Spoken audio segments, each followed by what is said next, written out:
할렐루야. 오늘도 하나님의 은혜가 넘치기를 주님의 이름으로 축복합니다. 예수 그리스도가 우리의 모든 것 되는 그런 고백이 우리 가운데 있기를 소망합니다. 이번 주일에 제가 고등부 설교에서 참 진리 되신 예수 그리스도에 대해서 함께 나누었는데요. 진리란 무엇인가? 라는 이 질문에 대해서 이렇게 정리를 해줬습니다. 진리란 존재를 존재로서 존재케 하는 어떠한 원천이나 본질이다 라고 이야기를 해줬습니다. 고등부 아이들이 좀 수준이 높아서 이 정도 얘기하면 다 끄덕여요. 존재를 존재로서 존재케 하는 그 원천과 본질이 진리구나. 즉 나라는 존재가 죽음과 죄라는 이런 모든 굴레에서 완전히 벗어버리고 참된 나로서의 존재, 이 존재를 영위할 수 있도록 존재케 하시는 그 원천이 바로 예수 그리스도라는 사실이죠. 진리이신 예수님만이 우리를 참 자유케 하고 우리에게 끊임없이 참 생명을 공급하기 때문에 참 나다움을 비로소 실현할 수 있는 것입니다. 그래서 우리가 이 진리라는 것을 붙잡는 것이 굉장히 중요하죠. 그래서 진리를 직면한 순간 어떤 일이 벌어집니까? 새로운 세상이 열리고 어그러진 시선이 올바른 시선으로 교정이 됩니다. 그래서 땅에 소망을 두던 사람들이 이제는 땅에 소망을 두지 아니하고 하나님 나라에 소망을 두며 살아가게 되는 것이지요. 정말 놀라운 변화가 일어나면서 이 진리의 깨달음에 그 신비로 들어가는데 그것은 바로 우리가 소위 말하는 새 사람으로 되는 그 변화의 과정일 것입니다.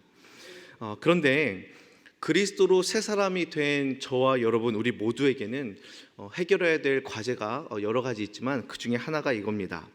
참 진리를 경험하고 변화되고 새로운 세상에 눈을 뜬 그 성도들의 삶에 간혹 가다가 혹은 아주 자주 예수님으로는 부족할 것 같다라는 속임수가 찾아온다라는 거예요.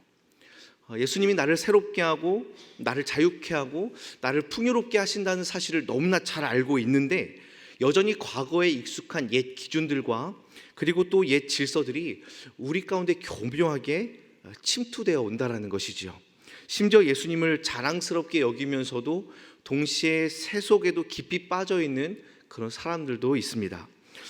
그렇다면 오늘날 우리는 어떻게 하면은 우리가 처음 받았던 그 진리의 빛, 생명의 빛을 끝까지 붙들고 올바른 시선으로 살아갈 수 있을지 오늘 말씀을 통해 함께 은혜 나누기를 원합니다. 오늘 말씀은요, 여러분 잘 아시는 남유다 13대 왕인 히스기야 왕의 이야기입니다. 그런데 그 히스기야를 보기 전에 그 아버지를 먼저 좀 보기 원하는데요. 히스기야 아버지 아하스는 매우 악한 왕이었습니다. 인신제사도 드리고 우상을 만드는 일은 기본이었고요.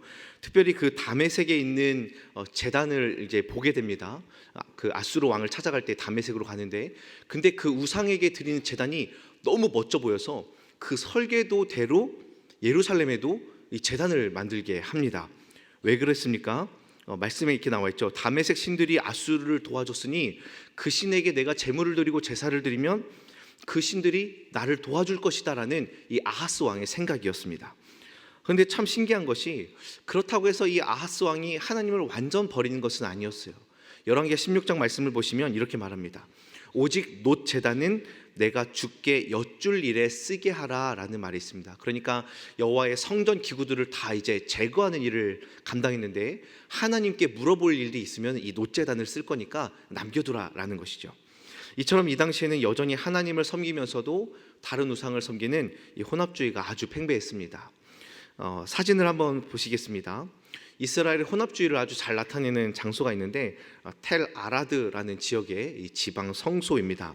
예루살렘 성전의 이제 축소판이죠. 이곳이 이제 지성소인데요. 맛제바라고 하는 두 개의 주상이 있습니다. 이제 기둥 같은 건데 제가 표시한 동그라미인데요. 큰 동그라미가 이제 하나는 여호와의 임재를 상징하고 그 앞에 이제 분향단이 있죠. 그리고 조그마한 것은 아세라를 상징하고 그리고 그 앞에 작은 분향단이 있습니다. 그러니까 지성소에는 하나의 맛제바와 하나의 이제 분향단이 있어야 되는데 두 개가 있다라는 것이죠. 그래서 여호와와 아세라 동시에 있는 아주 충격적인 모습들. 그리고 또 어떤 학자가 시내 광야에서 토기를 하나 발견했는데 거기에 히브리어로 사마리아의 여호와와 그의 아세라 라고 이제 써 있는 그 토기를 발견했습니다. 그러니까 여호와와 어떤 그 우상이 굉장히 뭔가 믹스되어 있는 그런 모습들을 이스라엘에서 볼 수 있다라는 것이지요. 그러한 상황 가운데 아하스의 아들 히스기야가 왕이 됩니다. 히스기야는 아버지와 다르게 이 혼합주의를 완벽히 이제 깨부수고자 종교 개혁을 감행했죠. 우상들을 척결해 나가는데 아주 특이한 점이 있습니다. 바로 오늘 본문에 놋뱀을 부쉈다라는 대목입니다. 이 부쉈다라는 표현은 가루로 만들어 버리다라는 그런 표현까지 의미를 하는데요. 오늘 말씀을 통해 주목하고 싶은 것이 이 바로 히스기야가 부숴버린 놋뱀입니다. 어떻게 해서 놋뱀은 혼합주의의 상징이 되었고 왜 히스기야는 이 놋뱀을 부셔야만 했을까라는 것이죠. 우리가 이제 여러분 성경 지금 계속 읽고 계시죠? 저희 어성경 구약에서도 계속 성경을 읽도록 지금 권면하고 이제 과제 체크하고 있는데, 성경을 읽다가 이런 부분을 보면 여러분 어떻게 하십니까? 일단 성경 일독이 이제 최고 중요하니까 놋뱀을 부쉈구나 하면서 막 넘기시죠. 그래 잘 부쉈어 막 이렇게 넘기시는데 사실 히스기야에게는 결코 쉬운 문제가 아니었습니다. 다른 산당들, 주상들, 바알과 아세라 전부 가나안과 이방들이 섬겼던 그런 수입 문화라면 놋뱀은 그렇지 않아요. 놋뱀은 수입한 문화가 아니라 뭐죠? 신토불이에요. 그러니까 이스라엘 입장에서는 신토불이 아니겠습니까? 자신들에게 가지고 있는 강력한 도구죠. 심지어 위대한 선지자요 지도자였던 모세가 만들었기 때문에 다른 우상과는 급이 다른 그런 것이었습니다. 그렇다면 누가 이 놋뱀을 건들 수 있겠습니까? 이 놋뱀은 사람이 만든 우상도 아니고 누가 만들라고 해서 세운 겁니까? 네, 모르시는군요. 놋뱀은 이제 모세 때 하나님께서 불뱀에 물려 죽은 이제 이스라엘 백성들에게 놋뱀을 세워 이제 치유하도록 하신 하나님의 명령이었습니다. 그러니까 이 놋뱀은 누구로부터 나온 것이죠? 하나님으로부터 나온 것입니다. 누가 감히 왈가왈부할 수 있겠습니까? 게다가 놋뱀은 죽어가는 자들을 살리는 그런 도구로 사용됐기 때문에 아무리 왕이라도 이것을 없앨 명분은 없습니다. 오히려 놋뱀은 치유와 회복의 상징, 출애굽 이스라엘 백성들에게 하나님이 베풀어 주신 놀라운 치유의 역사이기 때문에 아주 좋은 본보기입니다. 그러다 보니까 어느새 놋뱀 자체를 섬기는 우상 수준까지 올라온 것이지요. 여러분 본래 출애굽 이스라엘 백성들에게 놋뱀을 매달아 세우게 하신 하나님의 의도가 무엇입니까? 생명의 주인이 하나님이시고 죄악 가운데 거한다 할지라도 누구든지 하나님의 긍휼에 기대기만 하면, 누구든지 하나님의 도우심을 바라고 그것을 쳐다만 보기만 하면 회복되고 치료된다는 사실을 하나님께서 알려주시는 그런 어떤 구원의 방편이자 도구였습니다. 그런데 그들의 시선이 흐려지고 어그러지면서 하나님을 바라보는 것이 아니라 무엇을 바라보기 시작합니까? 그 놋뱀 자체를 바라보는 거예요. 그들의 잘못된 시선 때문에 어떤 하나님의 살리심, 어떤 하나님의 치유하심 그런 것이 아니라 놋뱀의 효능과 놋뱀의 효력을 바라면서 그것을 정당하게 섬겼습니다. 여러분 뒤틀어진 시선은 하나님을 온전히 바라보지 못하게 만듭니다. 흐려진 시선은요 결국 놋뱀이 가져다주는 어떠한 그 효능과 신령함에만 집착하게 만들었습니다. 그렇다면 왜 그들은 하나님을 믿고 있는데도 왜 우상을 버리지 못했을까요? 왜냐하면 하나님으로 부족하다라고 생각했기 때문입니다. 하나님도 좋긴 좋은데 놋뱀의 그 탁월한 능력과 탁월한 효과를 버리기에는 너무 아까운 것이죠. 그리고 또한 어떤 바알과 아세라도 풍요와 다산을 상징하기 때문에 이것 또한 버리기가 너무 아까운 겁니다. 여러분 이스라엘 백성들이 가나안에 들어온 이후에 결국 여러 이방 우상들을 섬긴 이유가 무엇입니까? 여호와 하나님이라는 신은 애굽에서 극적으로 탈출시켜 주시고 척박한 광야에서 놀라운 기적을 베풀어 주시고 그리고 또 이방 민족들과 싸울 때에 수많은 적들과 싸워 승리케 해 주시는 어떻게 보면은 정말 강한 전쟁의 신이었어요. 전쟁에 능한 신이었습니다. 그러니까 굉장히 어려운 환경에서도 그걸 돌파해낼 수 있는 아주 강력한 신이었죠. 그런데 가나안에 들어간 이후에 그들의 삶의 터전은 전투와 광야에서 비옥한 땅과 도시로 바뀌게 됩니다. 그래서 이제 필요한 것은 전투에 능하고 뭔가 돌파하는 신이 아니라 무엇이 필요합니까? 농사에 필요하고 풍요롭고 가축이 번성하고 가정이 평안할 때 도와주는 게 필요한 거였어요. 여기에 최적화되어 있던 종교 시스템이 가나안 땅에 정착하고 있었던 바알과 아세라인 거죠. 게다가 사람들이 아프고 병들 때에 무엇이 있으니까 좋습니까? 노뱀이라는 게 있으니까 좋은 겁니다. 어쩌면 그들은 아주 합리적으로 신을 재배열하고 신을 취사 선택한 것 같습니다. 도대체 왜 이런 일이 생기는 겁니까? 하나님이 내 삶의 전부이시고 하나님이 내 생명의 주인이시고 하나님께서 나의 모든 것들을 주관하신다라는 그런 기준점이 그들에게 없었기 때문이죠. 그들이 당장 원했던 것은 눈에 보이는 풍요로움 그리고 안정감, 이런 것이 자신들을 만족시켜 주었기 때문에 굳이 하나님을 그렇게까지 열심히 찾지 않아도 괜찮은 거였습니다. 여러분, 그렇다면 오늘날 이 시대의 성도들은 어떻습니까? 세상적인 성공 기준을 가지고 또 세상의 즐거움과 또 만족함을 부지런히 쫓아가는 것이 사실 이 시대의 전반적인 모습이죠. 가장 시급한 것이고 가장 중요한 것입니다. 그리고 그 기준에 맞게 편리하게 신앙생활을 하고 싶은 것이 어쩌면 이 시대의 성도들의 적지 않은 모습이지 않을까 생각이 듭니다. 또한 굳이 하나님을 찾지 않아도 충분히 즐겁고 충분히 만족한다라는 거예요. 하나님으로부터 오는 기쁨이 없어도 내가 세상에 나가면은 그에 준하는 기쁨을 누릴 수 있다는 겁니다. 주일날 예배 와가지고 우리가 충만한 은혜를 때로는 받지 못해도 내가 그 나머지 빈 공간을 사람을 만나거나 내가 즐거운 취미생활을 해서 어느 정도 일시적으로 채울 수 있다는 거예요. 그러다 보니까 진리이신 예수 그리스도로 만족하지 못하고 다른 것으로 만족하려는 시도들이 교회 안에 슬며시 스며드는 겁니다. 노뱀과 같이 은근슬쩍 들어오는 혼합주의가 있는데 그것을 잘 분별할 수 없어요. 왜 그렇습니까? 믿음이 있거든요. 우리가 스스로 생각할 때에 믿음이 있는 겁니다. 난 믿음이 있어. 예배를 드리거든요. 난 예배를 드렸어 라는 거죠. 하지만 뭔가 예전하고는 좀 달라진 게 있습니다. 무엇이 달라졌을까요? 제 개인적으로 느끼기에 점점 복음에 감격하는 감각이 무뎌져 가는 것 같습니다. 저도 그렇고요. 누군가가 예전에는 말씀을 듣고 가슴을 치고 회개하며 슬피 우는 변화된 모습들이 보여졌는데 그 모습을 못 본 지가 너무 오래된 것 같아요. 우리는 복음을 너무나 많이 들었기 때문에 그것이 더 이상 우리를 자극시키지 못하는 것 같고 그리스도의 그 십자가의 은혜가 더 이상 우리를 울리지 못하는 것 같고 복음이 나에게 어떠한 유익을 정말 주었는가?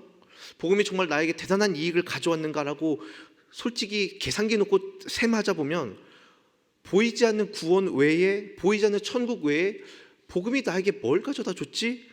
내가 잘 모르겠어요 라고 생각하는 사람들도 아마 있을 것 같습니다. 그런데 아이러니하게도 내가 하나님 때문에 이러한 효능과 이러한 혜택을 누렸습니다 라고 하면은 우르르 몰려드는 거예요. 요한복음 6장에 오병이어 기적을 맛본 사람들이 예수님을 찾아갑니다. 예수님을 왜 찾아가죠? 예수님 때문이 아니라 무엇 때문에 그렇습니까? 그 떡 찾아가려고 합니다. 떡 찾아가려고. 저는 어렸을 때 부흥 강사님들에게 이런 말 진짜 많이 들었습니다.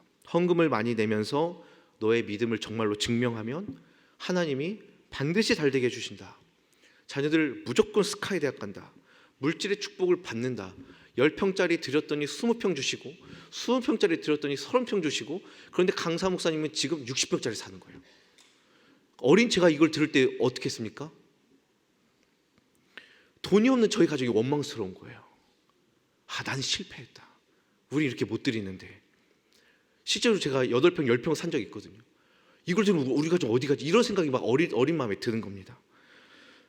물론 저는 하나님이 주시는 어떠한 은혜와 실제적인 도움과 우리 삶에 필요한 모든 것들을 주신다라는 것을 부정하는 것이 절대로 아닙니다.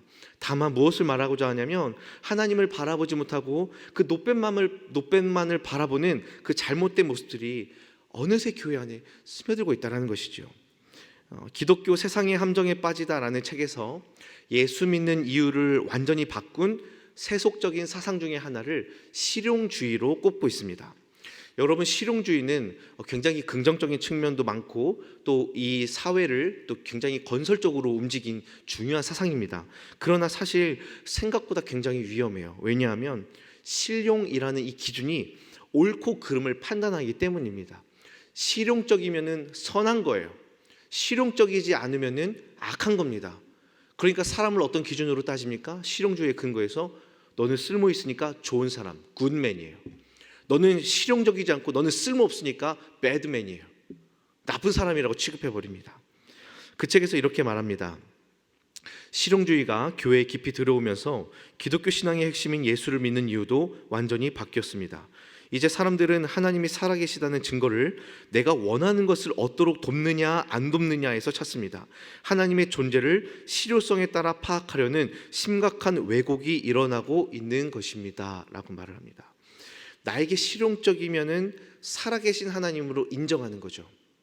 예를 들면 다니엘을 사자굴에 빠뜨려 넣으신 하나님은 믿기 싫습니다. 하지만 다니엘에게 지혜를 주셔서 총리가 되게 하신 하나님은 믿고 싶은 거예요. 노예가 되고 감옥에 갇히는 요셉 가운데 함께 하신 하나님은 싫은 겁니다. 그러나 국무총리가 다 총리네요. 총리가 되게 하신 하나님은 좋아하는 거예요. 그렇다면 여러분, 한때 교회 안에 유행했던 심리학은 어떻습니까? 긍정적인 생각을 가져라. 내 안에 나를 사랑해야 된다. 그래야 많은 사람들에게 영향력을 끼친다. 상한 감정을 치유해야 된다. 잘 된다라고 자꾸 생각해라. 그리고 서로 그 마음을 감싸주고 해야 교회가 부흥한다라는 그런 말들. 왜 그런 말들이 있습니까?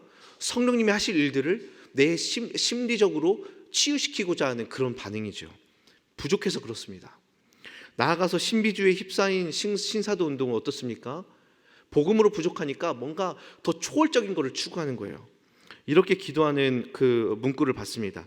궁핍의 영을 묵나니 끊어버리노라. 다시 심나니 믿음으로 내가 복을 받습니다. 더 나은 직장을 받습니다. 월급 인상을 내가 받아들입니다. 승진을 받아들입니다. 모든 빚이 끊어지고 수표가 내게 날아옵니다. 형통함이 옵니다. 기도문의 일부거든요. 여러분, 이런 모든 부분들이 결국 다 노뱀이라는 사실이에요. 결국 하나님으로 부족하니까 다른 길로 뭔가 나의 그 원하는 것을 채우려는 시도입니다. 사람들이 하나님을 믿지만, 복음을 믿지만 하나님으로는 충분하지 아니하고 복음으로는 충분하지 않아서 다른 것들로 자신을 채워나가는 거죠. 제가 예전에 참석한 어떤 한 컨퍼런스에서 발제자 목사님이 이러한 모든 현상을 이렇게 표현을 했습니다. 빗나간 충만이라고 표현했어요. 빗나간 충만. 이 빗나간 충만은 예수 그리스도께서 이루신 구원으로 내가 실제적으로 만족함을 느끼지 못하고 다른 충만으로 대체하려는 모든 시도들을 의미합니다. 그러니까 그리스도께서 주신 그 구원이 나에게 너무 충만하고 너무 가득 차서 이걸로 막 만족해야 되는데 이걸로 너무나 결핍을 느끼니까, 이걸로 뭔가 부족한 것 같으니까 다른 시도들을 한다라는 거예요. 사랑하는 성도 여러분, 여러분은 예수로 충분하십니까? 예수로 정말 충분하십니까? 그 복음이 여러분을 충분하게 사로잡으셨습니까? 그 은혜가 여러분의 마음을, 여러분의 심령을, 여러분의 전인격을 마음껏 뒤에 흔들어 놓고 계십니까? 오직 주님 한 분만으로 만족하는 저 여러분 되길 주님의 이름으로 소망합니다. 그렇다면 이렇게 만연한 혼합주의 시대 가운데에 성도는 어떻게 살아가야 될까요? 바로 오늘 말씀처럼 노뱀을 과감하게 가루로 만들어버린 히스기야의 올바른 시선을 한번 배워보려고 합니다. 세 가지인데요. 첫 번째는 히스기야는 여호와 보시기에 올바르게 행했습니다. 3절 말씀을 보겠습니다. 히스기야가 그의 조상 다윗의 모든 행위와 같이 여호와께서 보시기에 정직하게 행하여.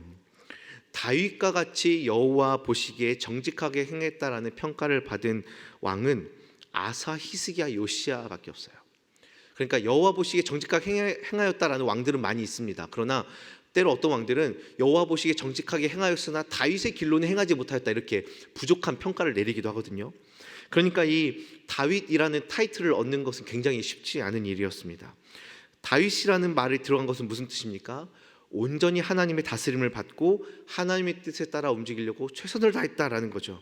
그러니까 히스기야는 다윗처럼 하나님의 통치를 받으려고 부단히 애를 썼다는 것입니다. 하나님이 하라시는 대로 하나님의 기준에 맞게 살려고 부지런히 애를 썼습니다. 저와 여러분이 하나님의 통치를 받고 또 결코 부족함을 느끼지 않아 하나님의 통치만 받아도 너무나 충분합니다, 그런 고백이 있기를 소망합니다. 두 번째는 히스기야는 이 혼합주의에 빠져버린 모든 부분들을 척결하는 아주 과감한 개혁을 진행했죠. 4절 말씀을 보겠습니다. 그가 여러 산당들을 제거하며 주상을 깨뜨리며 아세라 목상을 찍으며 모세가 만들었던 놋뱀을 이스라엘 자손이 이때까지 향하여 분향함으로 그것을 부수고 느우스산이라 일컬었더라.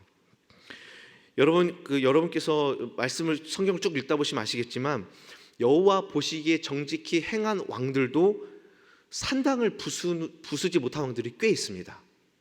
그러니까 여호와 보시기에 정직하게 행하였으나 산당은 제거하지 못했다라는 평가들이 많이 있죠. 왜 그렇습니까? 백성들이 오랫동안 섬겨왔기 때문이에요. 그러니까 뭔가 여러 가지 이유들이 있습니다. 그런데 히스기야는 아주 과감하게 산당부터 제거해 나갔습니다. 주상을 깨트립니다. 이 주상은 아까 사진 보았던 그 맛집아예요. 그걸 막 깨트리고 아세라 목상도 온전하지 못하도록 다 잘라내 버렸습니다. 이렇게 하나님 자리를 대체하려고 하는 모든 시도들을 과감하게 제거할 때에 혼합주의에서 벗어날 수 있다는 것이죠.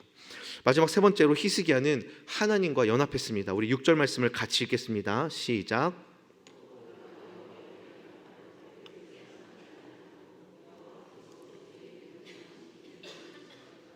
아멘. 저는 이 부분이 히스기야만의 아주 독특한 방식이라고 생각을 합니다. 역대 왕들 중에 여호와께 연합했다라는 왕은 히스기야가 유일합니다. 이 연합이라는 단어 자체가 히스기야에게만 쓰였어요. 이 연합하다라는 단어는 달라붙다, 매달리다 이런 뜻인데요. 말씀을 보면은 유다의 모든 왕 중에 히스기야와 같은 자가 없었다, 하나님을 의지한 왕이 없었다라고 말하는데 그는 아예 어떤 방식을 썼습니까? 달라붙는 방식을 썼어요.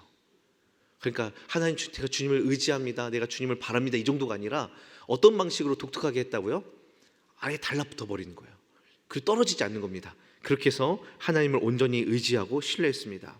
주께서 내 안에 온전히 들어와 계실 때에 과거에 의지했던 어떠한 욕망이나 정욕들, 세속적인 가치관이 제거되고요, 하나님을 온전히 바라볼 수 있게 되는 것이죠. 이와 같이 히스기야가 혼합주의를 타파해 나가면서 온전히 하나님께 딱 달라붙어 있었던 것처럼 저와 여러분도 평생을 주님과 연합하며 딱 달라붙어 있어서 주님 한 분만으로 만족하길 축복합니다. 오늘날 복음을 대체하며 은근히 들어오는 이 세속주의의 물결들이 얼마나 우리를 헷갈리게 하는지 모릅니다. 또 교회를 흔드는지 모릅니다. 그러나 우리는 이 슬며시 들어오는 놋뱀들을 차단해야 됩니다. 뱀 잡아본 적 있으시죠? 없으시군요. 서울이라. 저도 이제 그 뒷산 가서 이제 뱀 많이 잡았거든요. 그래서 이제 정말이에요. 그 Y자로 된 거 이제 해가지고 머리 딱 해가지고, 저는 직접 못 잡고 이제 형 시켜가지고, 그 동네 형 시켜가지고 잡아서 이제 피티병에 넣은 다음에 이제 가져가죠. 그럼 이제 거기에 술 같은 거 넣고 그러잖아요. 놋뱀을 머리를 봤을 때 딱 잡아야 되는 거예요. 그러니까 이미 우리 가운데 확 들어왔을 때 그때 깨닫고 한 게 아니라 머리부터 딱 들어왔을 때 딱 잡아서 바로 딱 병에 넣어야 됩니다. 과감하게 무너뜨려야 돼요. 그리고 항상 점검해야 됩니다. 어디 없는지. 혹여나 우리 가운데 예수 그리스도께서 주신 자유와 생명에서 발현되는 어떤 환희와 기쁨보다 세상의 즐거움이 더 좋다면, 혹여나 예수님만 있으면 충분합니다라는 고백이 내 입에서 지금 선뜻 입 밖으로 떨어지지 않는다면, 혹여나 기도응답이 지연돼서 하나님을 굉장히 인색하고 째째한 분으로 여기고 계시다면, 혹여나 세상적으로 자랑할 것이 없어서 교회 안에서도 내가 부끄러운 마음이 좀 들고 있다면, 우리는 어쩌면 또 다른 놋뱀을 가지고 있는지도 모릅니다. 그 모든 것을 벗어 던지고 오직 하나님께만 꼭 붙어 있어서 바른 시야를 확보해야 되는 것이 우선인 것이죠. 제가 예전에 사역할 때에 연세가 많으신 할머니 권사님을 신방한 적이 있는데요, 중환자실에 계셔서 의식이 이제 있다가 없다가 하시는데, 감사하게도 의식이 딱 있는 타이밍에 제가 이제 잠깐 이제 면회를 할 수가 있었습니다. 이제 약간 뭐랄까요, 손잡벌 해가지고 들어갔어요. 가족만 된다고 해서. 호스를 꽂고 있는데 저를 보더니 이렇게 말하는 겁니다. 목사님, 식사는 하셨어요? 라고. 저는 괜찮아요. 목사님 멀리서 오셨는데 왔다 갔다 하시는데 식사도 못 챙겨드리고 죄송해요. 어떡해요? 목사님 염치 없지만 기도해 주세요. 저 평안해요. 감사해요. 라고 말하는 거예요. 그리고 그 짧은 면회 시간이 끝났습니다. 얼마나 그의 영혼이 평안하고 또 만족스러워하는지 얼굴이 너무 아름다워 보이는 거예요. 그리고 나서 며칠 뒤 돌아가셨습니다. 얼마나 충만하고 얼마나 충분한지 그 병상에서 중환자인 자신보다 젊은 저를 걱정해 주는 거예요. 걱정은 누가 해주는 겁니까? 나은 사람이 걱정해 주는 거잖아요. 뭐 괜찮냐 하는 거잖아요.